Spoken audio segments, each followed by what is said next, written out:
And whoopsie daisy. And yeah, using yoga in an intuitive way. So on a daily basis, what your body and your mind needs.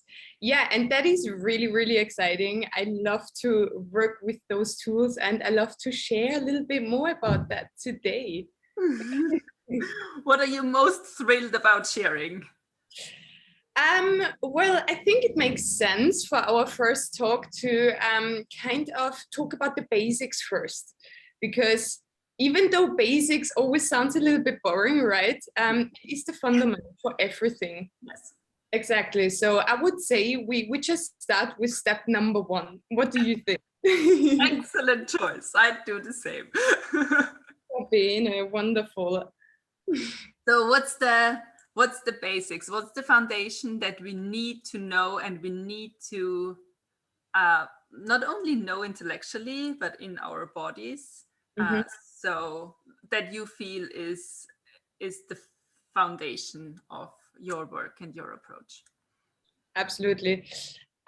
Well, I would say as an absolute foundation, everything what you are able to give and also to receive depends on how you feel.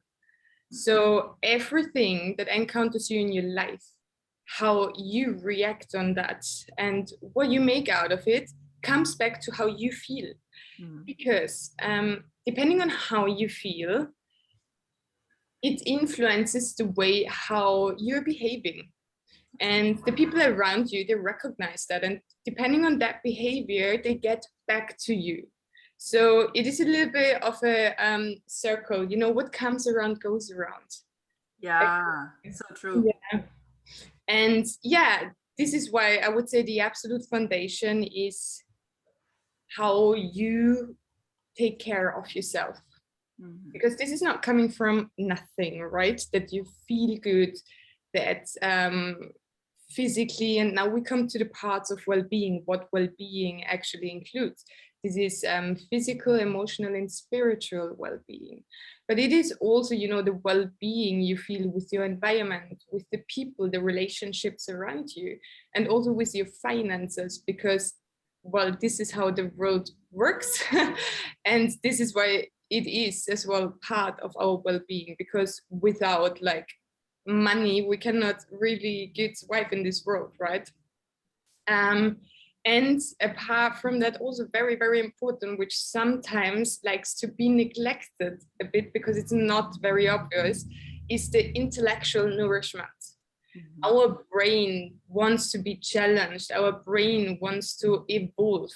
The evolutionary process wants us to evolve. This is a natural, you know, need we feel. Yeah. So those are the separate points, here we go, of well-being, if you want to say it like that, if you want to have a little bit of a structure, what it includes. Exactly. Yeah. I find it very interesting that you talk about it, because well-being is very much connected to, you know, getting a massage or doing self-love rituals at home. Very much connected with the body and with healthy living also. So maybe it's like food and beverage that you're sustaining your body. But you talked about the physical well-being is one aspect, and then there is the emotional well-being. So emotional maturity and how you can be present with yourself. That's how I imagine emotional well-being. And also spiritual well-being. So how can I grow, evolve? How is my purpose?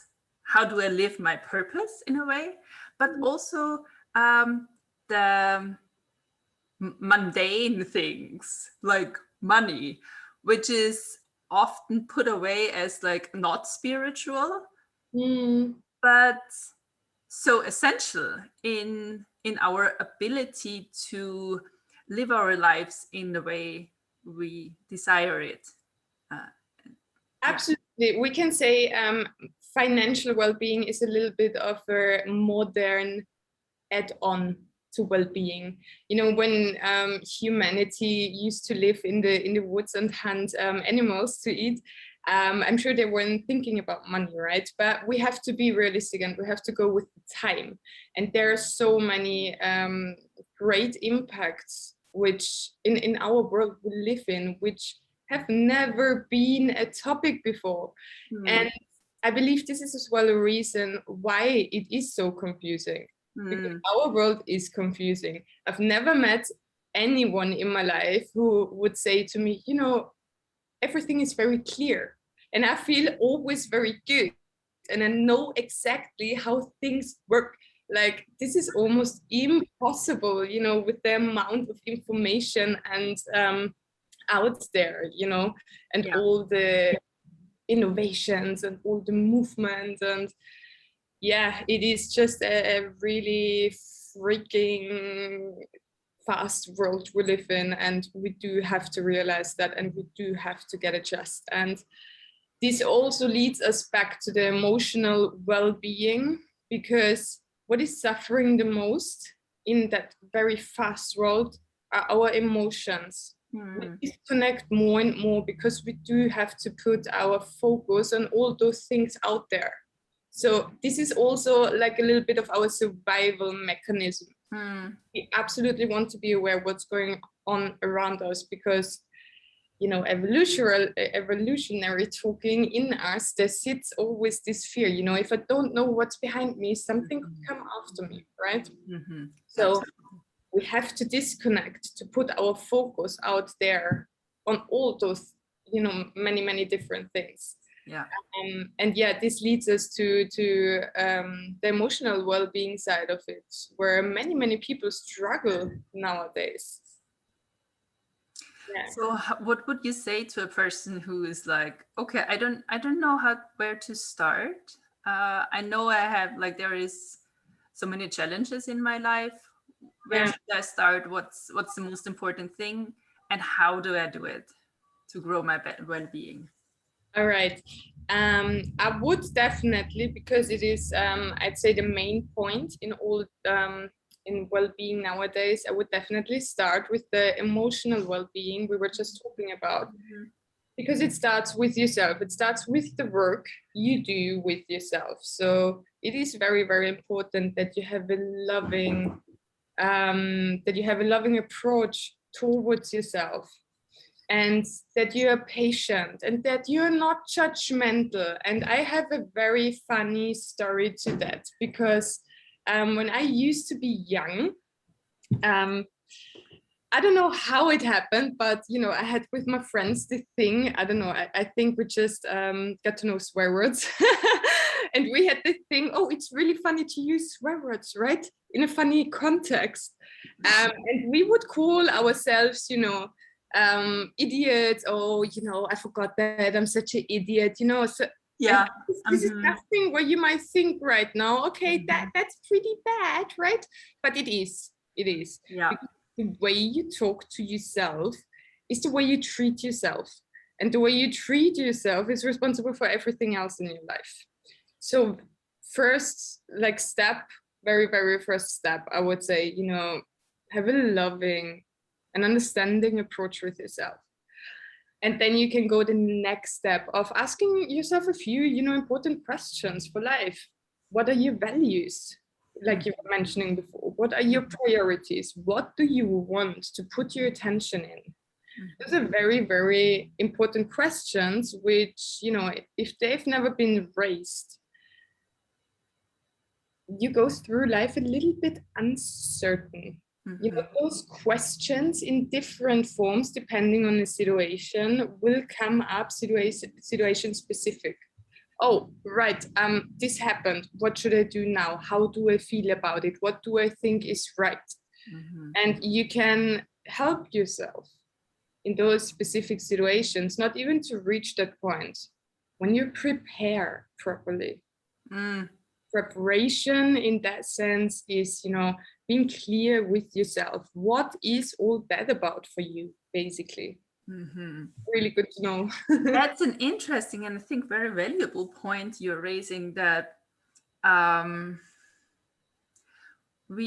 it makes a lot of sense that we sit down and get clear on our priorities, maybe our values beforehand, and then kind of go out into the world, have like be in relationship with people, try different projects, and then something's gonna come up, and most probably the first couple of times you're losing yourself in there, but then you can come back and be like, okay, what did I decide are my priorities, and just checking in. So also not judging yourself when you can't do it right in the moment, but you will get better when you have the foundation, and you don't have to make it up in the moment. Or like, okay, so there is different options, what's more important to me, but you do this in a calm moment for yourself.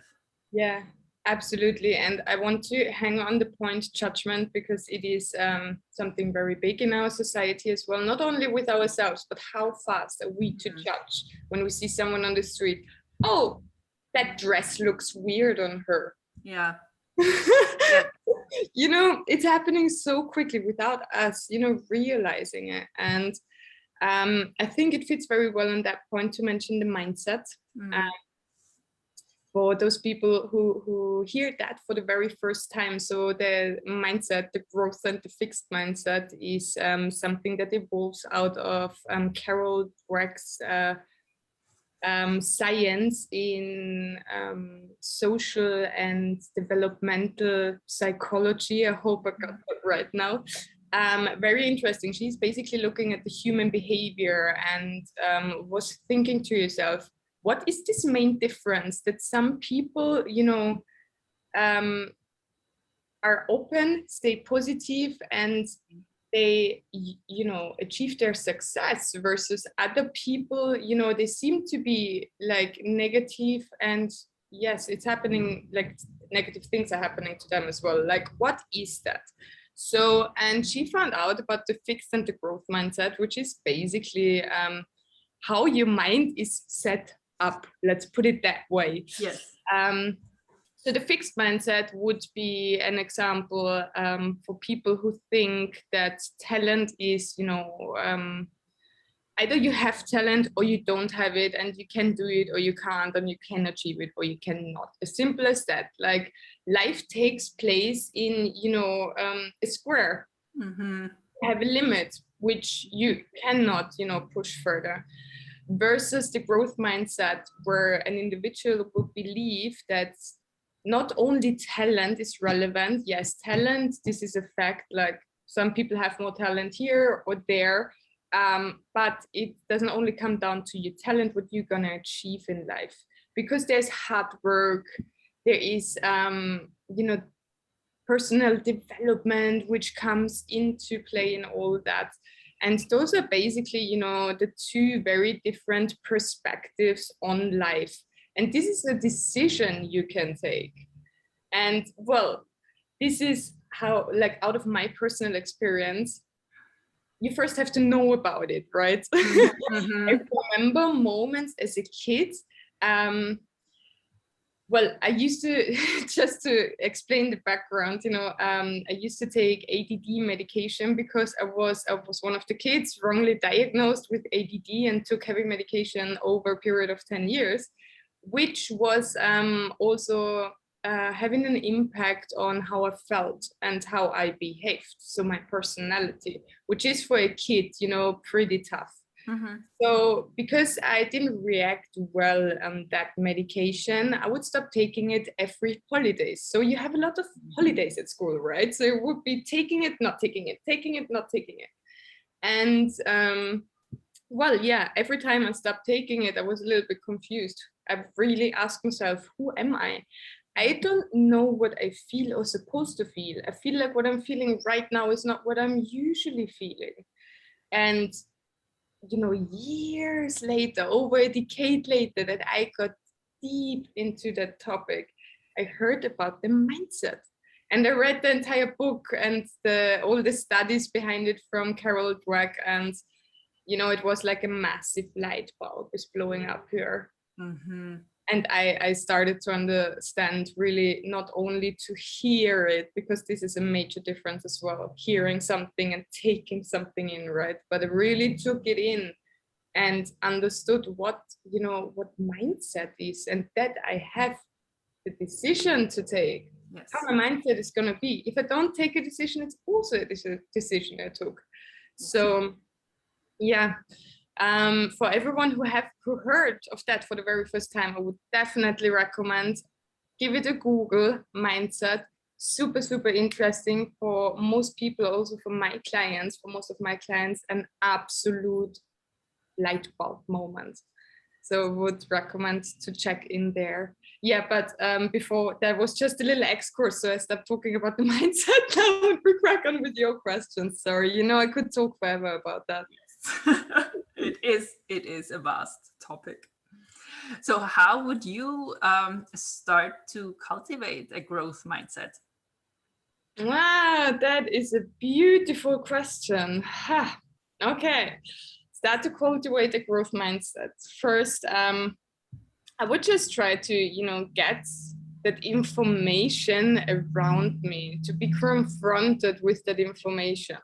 That can be reading a book, that can be Googling or listening to a podcast, or, just get familiar with the topic. What is all that about? Because again, we want to go from hearing to taking in. Yes.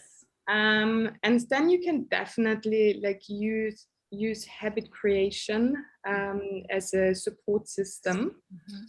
So in habit creation, there's one very, very effective thing you can do, and this is to prepare your environment. This is called situation support. So, and I come back to James Clear. This is the author of Atomic Habits. And if you're interested in habits, you can, definitely contact me and ask me questions if you want, or you can also read the book Atomic Habits, which is really, really great literature on that topic. Exactly. And he was saying as well, they found out in studies that the people who've got the most self-control are actually the people who plan the best and don't put themselves into tempting situations a lot. This is the major difference. And that means relying on your willpower, you're going to make it very difficult for yourself. Yes. Very, very difficult for yourself. There's the lizard brain, there's the pig dog, and they work very hard on, resisting that willpower. Yeah. Just this one time. Let's make an exception. Exactly. And then let's forget about that exception, very fast again, so we can do another exception tomorrow. Yes. Just this one time. One time. Never happened, really. Exactly. So something very, very powerful is to set up your environment, to create situation support. Mm-hmm. So you can be very creative with that. You can leave post-its around. And for example, I used to have a post-it on my coffee machine reminding me about, a habit I wanted to create, because I definitely see the coffee machine every morning. So it was the perfect place for me to put a little note, a little reminder to myself. What works very well as well is the bathroom mirror. When you brush your teeth, you have literally 2 minutes to stare at that and to think about it. Exactly. So this would be one, very easy way to leave hints for yourself in your environment. Apart from that, removing tempting, things from your environment. For example, if you want to stop eating a lot of sweets, bloody hell, don't have them at home. Really, don't have them at home. Late at night when you fancy your chocolate bar and you have nothing at home, trust me, you're probably not gonna leave the house anymore and go to the next shop, which is not, the shop around the corner, because it's 11 p.m., right? Yes. You have to travel somewhere. You're probably not gonna do that. And then, your brain switches as soon as you understood that this is not gonna happen. Mm-hmm. Your brain switches to the next topic, and then, the critical moment is kind of over. Exactly. Yeah. When you don't live alone, what is very, very important is to be in communication with, whoever you live with. Let's say it's your partner. If you want to create a new habit and, the person next to you doesn't know about it and just, does how he usually does, and it is something which might motivate you to a behavior you want to get rid of, it's just not very beneficial. And, you know, when your partner knows about it, I'm sure, he's happy to have a look, to remove those little, tempting situations for you as well. And maybe even further, like reminds you about your goals or talks with you in the evening about it and asks you, how did it go today, with the project, creating a new habit. So yeah, those are just a few, very easy things you can do to set up your environment to support yourself in creating a new habit. See? See, yes, we're talking about the basics, about the foundation, but without them, Exactly. like the house isn't gonna stand Yeah. properly. And you can go a very, very long way with these tools. And I know for myself in my tools about in sexuality and embodiment and creativity, I'm coming back to the basic tools because they work so well. Yeah. And growing them really, really strongly pays off when you go a bit more fancy. Absolutely agree with you. And I would even go a step further. I would say that the fundamentals, the basics, they are almost the most important thing. Because let's stay with the habit example. Whatever habit you want to create, you will have to start the entire process from scratch because it is a different situation, it's a different habit. Apart from that, let's take another example. If you want to, create a habit, and for some reason you want to create another habit which is really, really similar, there's not a lot, of differences in the creation process, even then you have to go back to the foundation because, time passed by. So your emotional self might have evolved, the situation around you might have evolved, the world doesn't stop turning. So, and because everything is moving around us and inside us, I mean, there's an entire internal world as well to consider, right? It is absolutely essential and it will never ever lose its power to go back to the fundament. And as I mentioned earlier, over 10 years in that game now, right? And I come back to my fundamentals at least twice a year. Yeah. Yes. And there is always habits that you want to change or you want to get a new habit because, as you said in the beginning, you're growing and you're changing and your life circumstances are changing. There is new challenges. Yeah, absolutely. And your fundamentals are allowed to change as well. You personally, you change, you evolve, which is beautiful. Your values are allowed to evolve as well. Yeah, so it's worth it to check in from time to time, definitely, in order to keep this connection to yourself, which is absolutely essential in order to step out there and, be self-confident in a very calm way, knowing what you want, executing it. And, there's no need for stress or nervosity because you're sure about it. Yes. Here comes the calmness and a clarity as well. Yeah. Yeah, beautiful. So coming towards the end of our first interview, is there anything you want to add on, stress again that we talked about, like point out once more, or like say anything else? Oh my God, I would like to hang on so much. I would like to open all my resources and just keep talking, right? The only thing I want to point out is we were like only talking about the emotional part of well-being right now, right? We were earlier talking about the dimensions, what does well-being include, and there are 8 different dimensions. Emotional well-being is definitely like the first step for everything else. Everything builds on that. But also what is given to us, what we all live in, is our body. And our mind and body, they are in so many ways connected. Not only, you know, there's not only, I don't know, their nervous system, the nervous system or mind and body is connected with each other. This is only, you know, one level of awareness, I'd say. But yeah, completely interconnected. Whatever is happening in the body is happening in the mind, and the other way around. So when you have a like blockage in your mind, you're gonna have a blockage in your body as well, and the other way around. But I'm not gonna go too much in detail with that now. Just saying, the two fundaments to start with are definitely A, emotional well-being. How do you talk to yourself? What is your, you know, stable fundament? And B, taking care of your body, of your physical structure, because it's there. And you know, it just kind of decreases, fades away, the physical structures if you don't take care of it. So that's an absolute must as well. Yeah, absolutely. Best to remember when it comes to physical well-being is to reserve a time frame of 15 to 30 minutes a day and just, you know, move. Whatever it is, whatever you like, move. This is the most important thing. Yeah.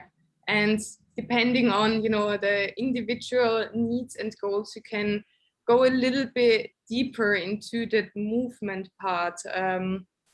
For example, that you organize yourself, that you go for a walk every second day, and then in between you do your yoga sessions, and then you train with some weights as well, because every different movement pattern, every different training focuses on different advantages on the body. For example, yoga is a lot about mobilization and muscular health, whereas training with weights is good for bone health. Almost the only thing good for bone health. You need resistance if you want to keep healthy bones. That is very important. And I want to, you know, remove the prejudice of weight training is not for women. You know, if you think that way, your bones are going to decrease until the point that you can't move properly anymore. You know, I'm sorry to say that so bluntly, but some things need to be said straight out. Yes. I think it comes from the time from Arnold Schwarzenegger or whatever, you know, where weight training started to be seen as something very muscular and everything. Yes, I promise you will never ever gonna reach Arnold Schwarzenegger's figure. I will never ever gonna reach like the figure my partner has, who is also a fitness coach and is pretty muscular. Yeah. This is not gonna happen. So this is not what we talk about when we talk about training with weight, and it has massive health benefits. Also the immune system. If you have problems with your immune system, to train with weights is probably one of the best ideas you can have.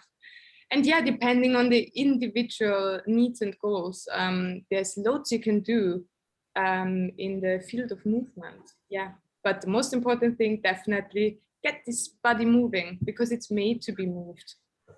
It is.